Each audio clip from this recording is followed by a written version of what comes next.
हाय मैं डोपाडैन। अभी एक नई प्रजाति पैदा हो गई है। और नई प्रजाति क्या है? हमारे जो पूरे भारत में या विश्व में जितने भी हिंदू मंदिर हैं, जैसे शिव मंदिर या विष्णु मंदिर या ब्रह्मदेव मंदिर जो भी हैं, उस सबको ये नई प्रजाति का ये कहना है कि वो सब इनके मंदिर हैं और बुद्ध के मंदिर हैं। उनको कन्वर्ट किया गया है विष्णु जी में या शंकर जी में। और जैसे जो ओम नमः शिवाय जो होता है उनका कहने का मतलब है ओम उनका था और उसे कन्वर्ट करके ओम नमः शिवाय कर लिया। ओम बुद्धाय नमः, ये था कहने का मतलब ये है। और इसी प्रजाति ने बोध गया, जो कि हिंदुओं का मेन जगह है जहाँ पिंडदान होता है, जिसे गया बोलते हैं, वो ही कह रहे हैं वो इनका है। उस पर ब्राह्मणों ने कब्जा किया है। तो मैं पूरी बात आपको बता देता हूँ। बुद्ध जो थे, अगर भगवान से कंपेयर करते हैं तो आप बिल्कुल गलत हैं। बुद्ध जो थे एक इंसान थे। राजा सिद्धार्थ राजकुमार जो थे वो थे। और एक जीते जाते जागते इंसान थे। दुनिया के दुख दर्द देखकर उनके मन में जिज्ञासा जागी और अपने बच्चे और बीवी को सोता छोड़ के जंगल में चले गए। और सुख जो भी है, सुख सुविधा सारी त्याग दी और जंगल में निर्वासित होकर रहने लगे। फल फ्रूट जो भी खाना, खाली सिंपल कपड़ा लपेट कर रहने लगे। और लोगों को उपदेश देते रहे कि आप ये सब झूठ है। कृष्ण जी की स्तुति करते थे, सिर्फ परमात्मा है, बाकी कुछ नहीं है, जीना मरना है। लोगों कुछ लोग ऐसे थे जिन्होंने उनका बॉयकॉट भी किया और उन्हें गलत बताया, गालियाँ वालियाँ जो चलता था पहले किया। उन्हें समाज से बहिष्कार कर दिया गया, जंगल में चले गए।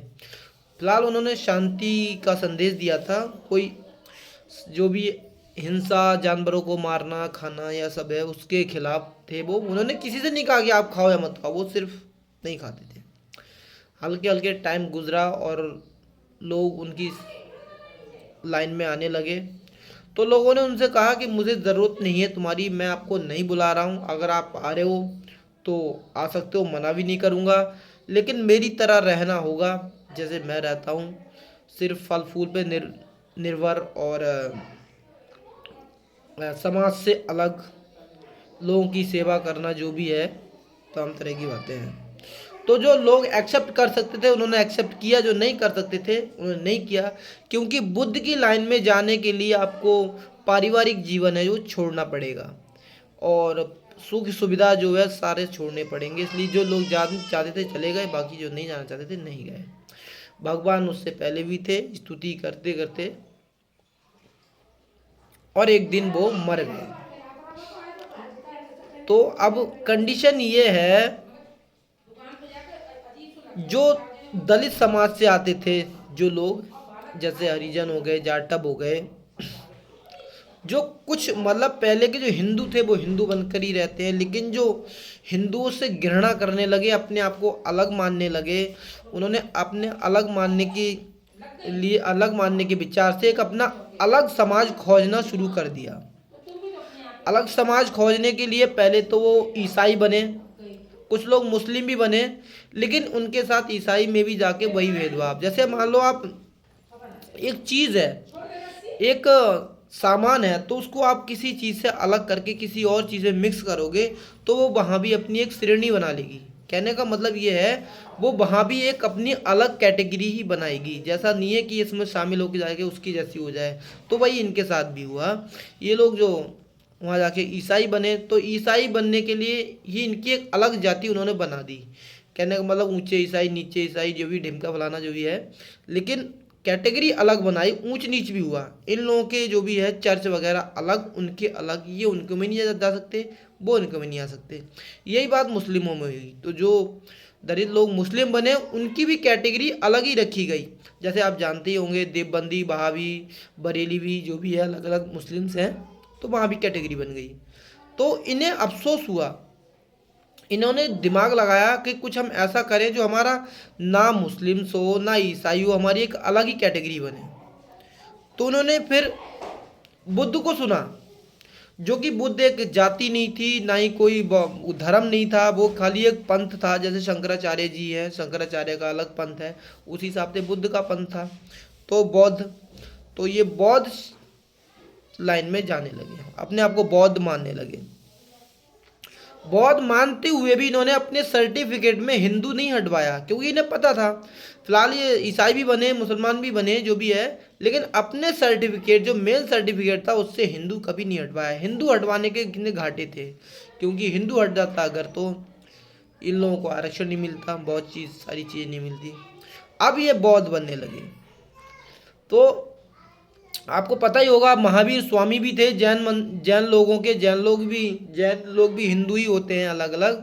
तो जब मैंने बताया आपको कि बुद्ध एक शांति का प्रस्ताव लेके आए थे, तो पहले मूर्तिकारों ने और पहले के मंदिरों के स्वामियों ने सोचा बुद्ध शांति के दूत थे, हिंदू थे, क्षत्रिय थे, तो फिर इन मंदिर के साथ इनकी भी मूर्ति स्थापित कर देनी चाहिए। जैसे कई मंदिरों में होता है, मंदिरों की सेवा करते करते वहाँ का पुजारी मर जाता है या स्वर्ग चले जाता है, जो भी है, तो उसके मरने के बाद उसकी जो मूर्ति है मंदिर के साइड में रख देते हैं।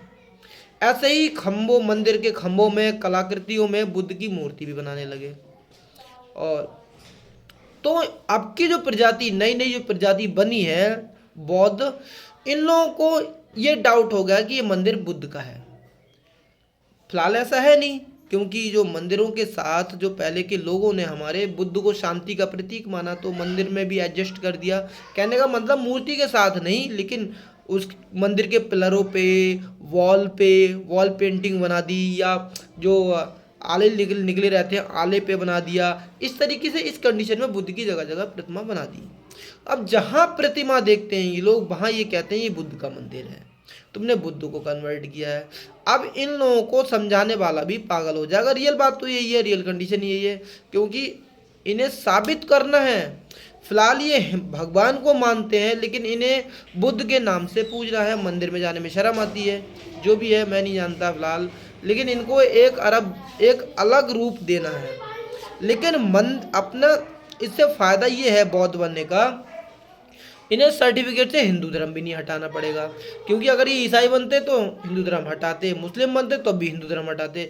लेकिन बौद्ध में जाने से इन्हें अपने सर्टिफिकेट से जो हिंदू लिखा हुआ है वो हटाने की ज़रूरत नहीं है, क्योंकि अगर वो हट गया तो इन्हें आरक्षण नहीं मिलेगा। सीधी सी बात है, जो फ़ायदा सीधे सीधे होता है गवर्नमेंट से, वो इन्हें फ़ायदा नहीं होने वाला है। तो उसी फ़ायदे के चलते इन्होंने अपनी एक अलग प्रजाति बनाई है और जगह जगह अनशन कर रहे हैं। तो अभी ये जो हमारा बौद्ध गया है, वहाँ पे पूरी पलटन लेके पड़े हुए हैं कि हमारा मंदिर हमारे हवाले करो। ऐसा हो ही नहीं सकता। बुद्ध किसी मंदिर में गए ही नहीं, उन्होंने किसी मंदिर को अपना ठिकाना बनाया ही नहीं जंगल के अलावा। वो तो पेड़ के नीचे, पीपल के नीचे बैठे रहते थे अपनी साधना में, वो भी कृष्ण भगवान की स्तुति में। उनका मंदिर है ही नहीं, तो इन लोगों को मंदिर कौन सा चाहिए, मंदिर है ही नहीं, सीधी सी बात है। अब इन लोगों को जगह जगह जहाँ शिवलिंग है वहाँ भी कहना है कि ये हमारा बुद्ध का है। बुद्ध का कोई अस्तित्व भी नहीं है, उसके बाद कोई श्रेणी नहीं आई। बौद्ध धर्म थोड़ी ना था, एक पंथ था, सीधी सी बात है। तो उसके बाद अब इन लोगों का कहना है कि अशोक भी हमारी जात का। भाई अशोक तुम्हारी जात का कैसे हो गया? अशोक चंद्रगुप्त मौर्य, जो कि मौर्य साम्राज्य था, चंद्रगुप्त मौर्य कोई खानदानी राजा नहीं था। चंद्रगुप्त मौर्य को भी चाणक्य जी ने वहीं से एक्सेप्ट किया था, एक गाँव से, खेलते हुए देखते हुए, प्रतिभा को देखते हुए। तो चंद्रगुप्त मौर्य जो राजा बने वो चाणक्य की वजह से बने, चाणक्य के दिमाग से बने। चंद्रगुप्त मौर्य के खानदान में ही अशोक थे, जिन्होंने एक युद्ध लड़ा और इस युद्ध में बहुत सारे लोगों की जानें चली गई। इससे उनका मन पिघल गया और वो आस्था की तरफ चले गए। कहने का मतलब अपना ये भजन कीर्तन भगवान की लाइन में। लेकिन उन्होंने भी बौद्ध धर्म एक्सेप्ट नहीं किया था। इन लोगों को तथाकथित एक अलग ही कहानियाँ और झूठ को प्रसारित करना है, बाकी कुछ नहीं। जय श्री राम।